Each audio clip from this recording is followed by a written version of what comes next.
เจ้าหน้าที่ตำรวจของไทยได้บุกรวบขบวนการรถเถื่อนไทยลาวอยู่ที่แคมป์คลองหลังจากที่กำลังจะขนรถขึ้นเรือเพื่อข้ามมาฝั่งสปป.ลาวในเวลากลางดึก Time to share D+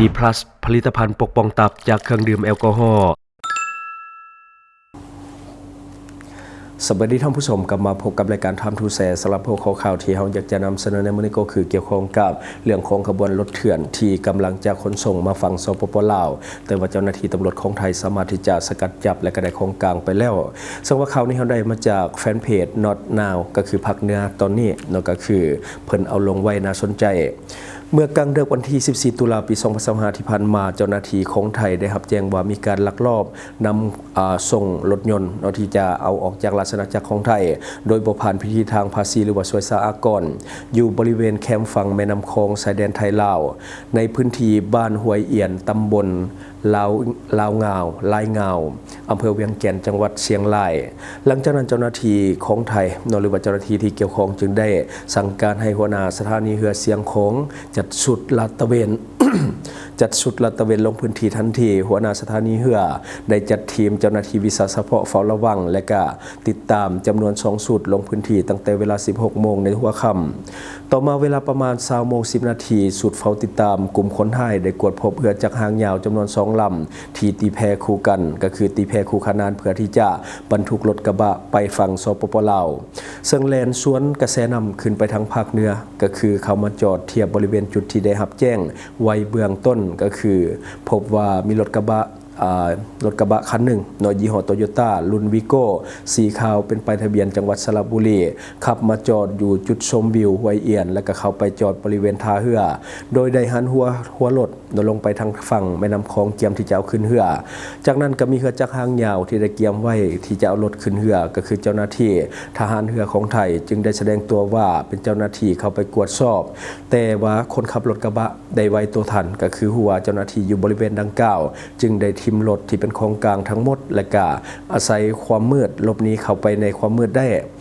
และส่วนเรือจักร2ลำที่กำลังมาท่าที่จะหับรถที่จะขึ้นมาฝั่งสปป.ลาวก็ได้ติดจากเรือแล้วก็ออกจากจุดเกิดเหตุข้ามมาฝั่งสปป.ลาวอย่างว่องไวเจ้าหน้าที่บ่สา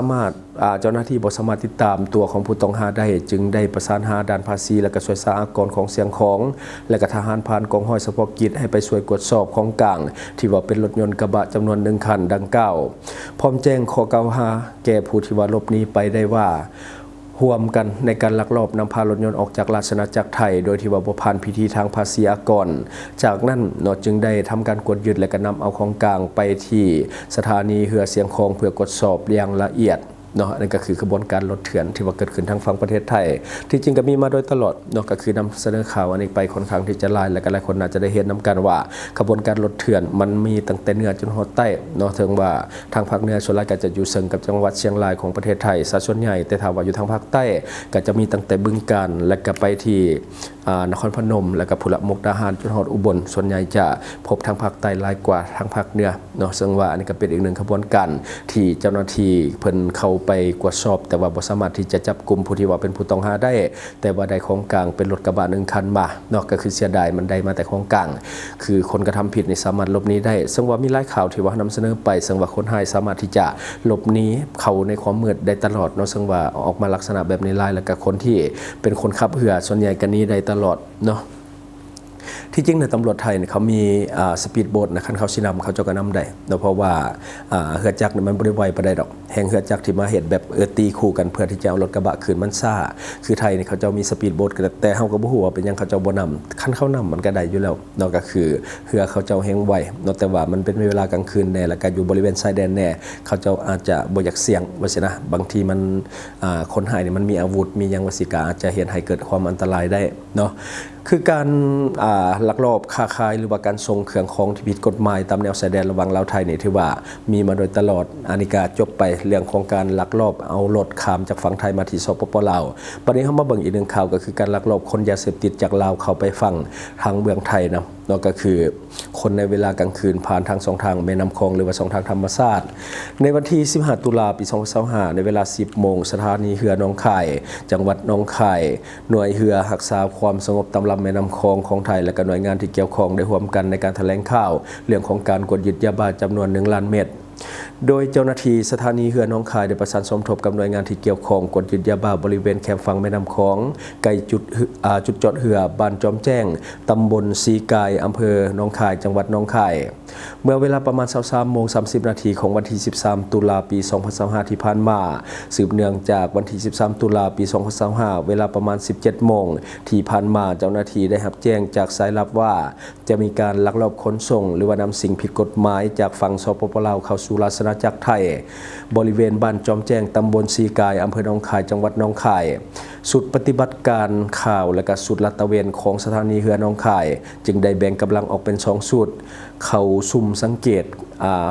การตามพื้นที่บริเวณแคมป์ฝั่งแม่น้ำคลองใกล้กับจุดบริเวณจอดเรือบ้านจอมแจ้งตำบลสีกายอำเภอหนองคายจังหวัดหนองคายจนมาฮอดเวลาประมาณ 23:30 นาทีแล้วเจ้าหน้าที่ที่ว่าซุ่มเฝ้าติดตามได้ยินเสียงเรือจากหางยาวแล่นมาจากฝั่งสปป.ลาวจึงใส่กล้องส่องในเวลากลางคืนหรือว่ากล้องอินฟราเรดกวดสอบพบเห็นเรือจากหางยาวจำนวน1 ลำได้ดับเครื่องอยู่ทั้งกลางแม่น้ำคลองหลังจากนั้นก็ปล่อยให้เรือไหลเข้ามาที่ฝั่งของประเทศไทยบริเวณจุดจอดเรือบรรจอมแจ้งก่อนที่จะโยนกระสอบที่ว่าบรรทุกมาในเรือขึ้นไว้ที่แคมป์คลองแล้วก็คือคนบริลงจากเรือโยนแต่กระสอบที่บรรทุกมาไว้บริเวณแคมป์คลองให้มันวิดน้ำใช้เวลาแป๊บเดียวก็ได้ติดจักรเครื่องแล้วก็คือติดเรือจักรกับคืนฝั่งสปป.ลาวเจ้าหน้าที่สุดเฝ้าติดตามสถานการณ์ได้สืบต่อไปอีกหน่อยหนึ่งก็คือยังเฝ้าซุ่มติดตามเบิ่งว่าจะมีคนใดมาหับเครื่องหรือบ่เนาะก็บ่พบว่ามีการเคลื่อนไหวใดๆจึงได้เข้าไปตรวจสอบบริเวณแคมป์ฝั่งแม่น้ำคลองที่ว่าเรือเข้ามาจอดจากการเข้าไปตรวจสอบบริเวณดังกล่าวพบกระสอบสีเทาจำนวน6 กระสอบภายในมีบรรจุยาเสพติดที่ว่าให้โทษประเภทหนึ่งก็คือยาบ้าสุกเสื่องอยู่เจ้าหน้าที่จึงได้ทำการกดยึดกระสอบทั้งหมดมากดสอบที่สถานีเรือหนองคายและก็จากการกดสอบอย่างละเอียดก็พบว่ายาบ้าจำนวน1 ล้านเม็ดซึ่งเจ้าหน้าที่จะได้นำของกลางดังกล่าวทั้งหมดส่งให้พนักงานสอบสวนสถานีตำรวจภูธรบันเดือเพื่อดำเนินการตามขั้นตอนของกฎหมายต่อไปเนาะอันนี้ก็คือเรื่องของการลักลอบขนส่งยาเสพติดมันบ่เฉพาะแต่เรื่องของขบวนการรถเถื่อนเรื่องยาเสพติดนี่ก็มาแหงบ่ต่างกันโดยซึ่งว่าแทบจะรายวันหรือว่าอาจจะเกือบทุกวันโดยที่ว่ามีข่าวลักษณะแบบนี้ซึ่งเฮาเองก็นำเสนอแน่บ่นำเสนอแน่เพราะว่ามันหลายจนเกินไปและมันก็บ่ได้น่าสนใจหลายท่านที่เบิ่งข่าวก็อาจจะน่าเบื่อคือกันเนาะนี่ก็เป็นอีกหนึ่งขบวนการที่ว่าปราบปรามเท่าใดก็บ่หมดเนาะบ่เฉพาะแต่รถเถื่อนเนาะยาเสพติดนี่ก็ถือว่าหลายกว่ารถเถื่อนอีกที่ว่าลักลอบขนส่งจากลาวเข้าไทยจากไทยมาลาวก็มีหลายเนาะหลังๆมานี่จับคนหายบ่ค่อยได้ส่วนหลายจะลบนี้ได้เนาะก็คือบางทีก็ลบเข้าความมืดแน่บางทีก็ใส่ช่วงชุลมุนแน่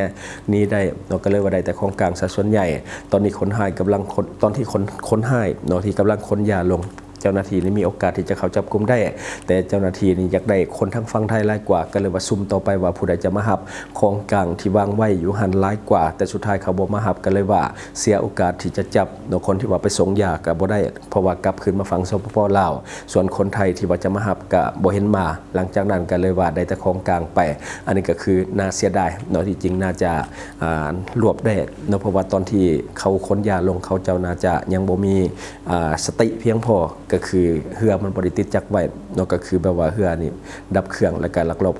ขนลงค่อยๆบ่ให้มันมีเสียงดังถ้าว่าเขาไปจับตอนนั้นก็จับได้แต่ว่าเจ้าหน้าที่บ่ได้เข้าไปจับก็คืออยากได้คนทางฝั่งไทยหลายกว่าเนาะอันนี้ก็คือสิ่งที่เฮาเก็บมาเล่าสู่ฟังหวังว่าท่านจะได้รับสาระดีๆสำหรับท่านที่เบิ่งรายการเฮาอยู่คิดเห็นจะได้กับสิ่งนำเสนอไปก็อย่าลืมฝากไว้ภายใต้คอมเมนต์ของเฮาเลยข้าพเจ้าจะเข้าไปอ่านด้วยตนเองขอขอบใจบริษัทเพชรสุขมิไซเจริญทรัพย์จำกัดผู้เดียวบริการก่อสร้างครบวงจรหับสำรวจพื้นที่ก่อสร้างและให้คำปรึกษาโครงการหับออกแบบโครงการต่างๆทั้งแบบ 2D และ 3D การบริการคิดไล่และการประเมินโครงการก่อสร้างหับเป็นที่ปรึกษาโครงการก่อสร้างต่างๆสำหรับท่านใดที่สนใจอยากใช้บริการกับบริษัทเพชรสุขมิไซเจริญทรัพย์จำกัดผู้เดียวสามารถติดต่อที่เบอร์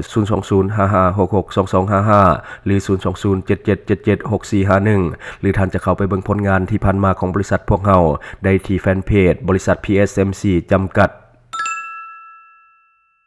ยู อยู่เมืองลาวใช้แต่เงินกีบลาวและส่งเสริมผลิตภัณฑ์ภายในเพื่อลดพรการนำเข้าสินค้าและแก้ปัญหาเงินตา Subscribe for more video.